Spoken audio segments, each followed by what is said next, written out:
सन्माननीय विधानसभा सदस्य अभिमन्यूजी पवार यांनी अतिशय महत्त्वाची लक्षवेधी या ठिकाणी मांडलेली आहे।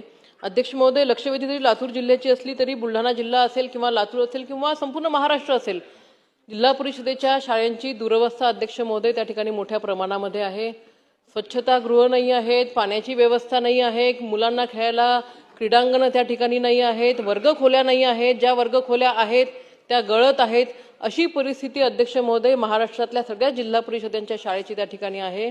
अध्यक्ष महोदय, आत्ताच गेल्या आठवड्यामध्ये सन्माननीय मंत्री महोदय भुसे साहेबांनी माझ्या मतदारसंघातल्याच मंगरूळ नवघरे या जिल्हा परिषदेमध्ये त्या ठिकाणी व्हिडिओ कॉन्फरन्सिंगच्या माध्यमातून तिथल्या विद्यार्थ्यांशी आणि शिक्षकांशी संवाद साधला।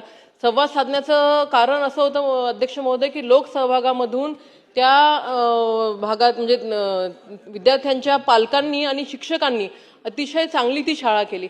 अध्यक्ष महोदय, एक तर जिल्हा परिषदेच्या शाळेमध्ये त्या ठिकाणी सर्वसामान्य शेतकऱ्यांची मुलं त्या ठिकाणी शिकतात, त्यांची मूळतःच कमाई कमी असते। कितीतरी म्हटलं सहभाग नोंदावा तर तो पाहिजे त्या पद्धतीने सहभाग नोंदवू शकत नाही, तरी सुद्धा मंगरूळ नवघरे असेल, माझ्या मतदारसंघामध्ये वरखेड असेल, अशा काही शाळा आहेत, असे काही गावं आहेत की ते शेतकरी पुढे आले, त्यांनी लोकवर्गणी केली आणि लोकवर्गणीतून अध्यक्ष महोदय त्या शाळेला थोडासा चांगलं करण्याचा त्यांनी प्रयत्न केला। परंतु अध्यक्ष महोदय, ही लोकवर्गणी त्या ठिकाणी खूप कमी आहे। माझी विनंती आहे अध्यक्ष महोदय, आज आम्ही डीपीडीसी असेल किंवा ह्या सभागृहामध्ये असेल किंवा आमदार निधी असेल कितीतरी दिला तरी अध्यक्ष महोदय हा विषय त्या ठिकाणी आपण पूर्ण करू शकत नाही अध्यक्ष महोदय। म्हणजे ही परिस्थिती अशी आहे की ढग फाटलेलं आहे, कुठे कुठे शिवावं अशी परिस्थिती अध्यक्ष महोदय। आणि मंत्री महोदयांनी मी पाहते अध्यक्ष महोदय 4-5 जे उत्तरं दिलेली आहेत ही असमाधानकारक आहेत, कारण की आम्ही समजू शकतो याच्यावरती बजेट एवढं नसेल किंवा तरतूद तशी नसेल। अध्यक्ष महोदय, माझी विनंती आहे, ज्या पद्धतीने आपण रस्त्यांच्या कामासाठी, पुलांसाठी त्या ठिकाणी एडीबी, नाबार्ड, वर्ल्ड बँकेकडनं अध्यक्ष महोदय लोन घेतो आणि हे इन्फ्रास्ट्रक्चरचे कामं मार्गी लावतो। अध्यक्ष महोदय, माझा स्पेसिफिक मंत्री महोदयांना प्रश्न आहे, अशाच पद्धतीने जिल्हा परिषदेच्या ह्या शाळांचा त्या ठिकाणी महाराष्ट्रातील सगळ्या शाळांचा विकास करण्यासाठी एडीबी, नाबार्ड, वर्ल्ड बँकेकडनं आपण लोन घेणार आहात का आणि महाराष्ट्रातल्या सगळ्या शाळा त्या ठिकाणी विकसित करणार आहात का?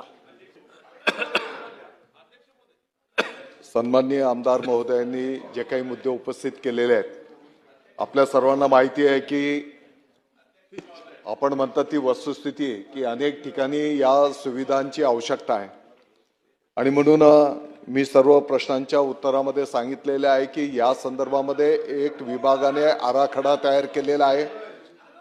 आणि अध्यक्ष महोदय, मी यापूर्वीच उत्तर देताना हे पण सांगितलेलं आहे की एक मोठा निधी उपलब्ध करून सर्व राज्याच्या या सुविधांची प्रतिपूर्ती कशी करता येईल या संदर्भातला सुद्धा एक आराखडा तयार करण्यात आलेला आहे।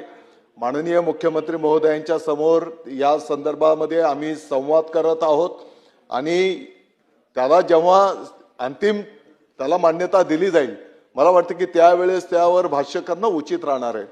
आणि म्हणून एकीकडे ही परिस्थिती जरी असली तरी जसं आता माननीय ताईंनी सांगितलं, मंगरूळ नवघरे, अध्यक्ष महोदय, माझी सर्व सभागृहाला या निमित्ताने विनंती असणार आहे, एकीकडे काही कमतरता आहेत, आम्ही मान्य करतो, स्वीकारतो, त्याच्यावर आम्ही अंमलबजावणी पण करणार आहोत, परंतु दुसरीकडे वर्षाला 365 दिवस चालणाऱ्या शाळा पण आहेत, जिथे भौतिक सुविधा नाही तिथे सुद्धा एक गुणवत्तापूर्ण क्वालिटी एज्युकेशन देणारे शिक्षक बंधू भगिनी पण आपले आहेत। अनेक गावांनी लोकसभागातनं चांगल्या शाळा पण उभ्या केलेल्या आहेत। अनेक आपले शिक्षक बंधू भगिनी असे आहेत की अतिशय समर्पित पद्धतीने काम करतायत। मी अनेक उदाहरणं देऊ शकतो अध्यक्ष महोदय। अनेक जिल्हाधिकारी, अनेक सीओ महोदय पण असे आहेत की जे अतिशय चांगलं नाविन्यपूर्ण काम त्या ठिकाणी करतायत। अध्यक्ष महोदय, आमच्या शाळेचं नाव आपल्या जिल्हा परिषदची शाळा आहे अध्यक्ष महोदय। आजूबाजूच्या गावांची लोक त्या गावामध्ये घर भाड्याने घेऊन आपल्या मुलांना याच जिल्हा परिषदच्या शाळेमध्ये शिक्षण मिळालं पाहिजे।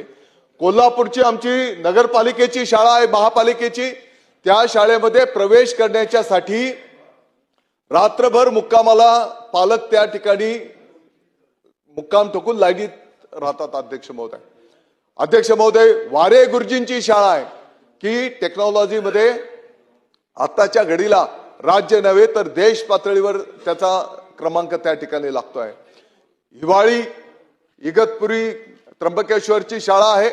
अध्यक्ष महोदय, म्हटलं तर ताडपत्री लावून शाळा भरत होती, परंतु त्या विद्यार्थ्यांनी देश पातळीवर आपल्या विभागाचं नाव मोठं करण्याचं काम केलेलं आहे. आणि म्हणून माझी सभागृहाला पण या निमित्ताने विनंती असणार आहे की आपलंही थोडंसं एक सकारात्मक लक्ष जर त्या शाळेंच्या तिकडे जर असलं तर निश्चितपणे आपल्याला अपेक्षित असलेलं कार्य संपन्न होऊ शकणार आहे. विभाग त्या ठिकाणी अतिशय सूक्ष्म नियोजन करून प्रत्येक गोष्टीमध्ये त्याचं नियोजन करण्यात आलेलं आहे आणि प्रत्येक गोष्टीची पूर्तता त्या ठिकाणी वर्षभराची